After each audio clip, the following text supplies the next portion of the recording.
د دې کس ته خبرې وورئ سور حقیقت یې ویل دی ښه استاده دلته ځانه څه کاروبار شروع کړم که بهر ملک ته لاړ شم یاره بهر ملک ته ځان وباسه دا هسې خوشي کاته ده د سیر وړه خو زه دلته هم پیدا کولی شم یاره ستاسو هغه سیر وړه هم ما لیدلي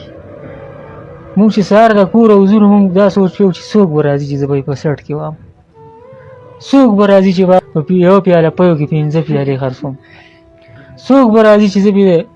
د ساوري په ځای باندې د خره غوښه خرڅه کړم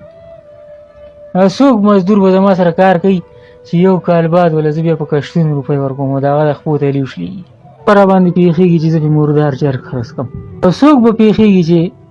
روستې او زړې مټیانې پې خرڅې کړم او څوک به پېښېږي چې زه ورته ډېر ټېسټونه ولیکم چې هغه کې ما ته هم روپۍ میلاو شي او څوک به پېښېږي زه د یوې پلتې ګولو په ځای باندې هغه له دومره پڼ وتړم چې زما روپۍ وشي زما سیر وړه وشي سیر وړه وشي خو په ما پېښېږي چې زه ته ځان له چای پان والم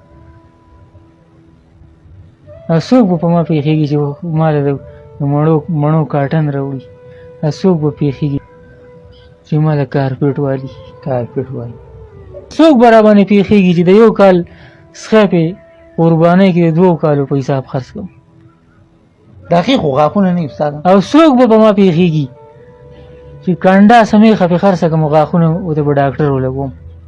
څوک به په ما پېښېږي چې زما د په ایلپي چې مې ورته لکۍ کلکه کړله دا میخه زمانه والي دا دلته چې مونږ کوم سیر وړه ګټو که نه نو دا د آخرت تباهي ده نورې څوم نشته نو په بهر ملک په دې ښه ده چې قرباني خو به در سره کېږي که نه دلته د چا سره قرباني کوي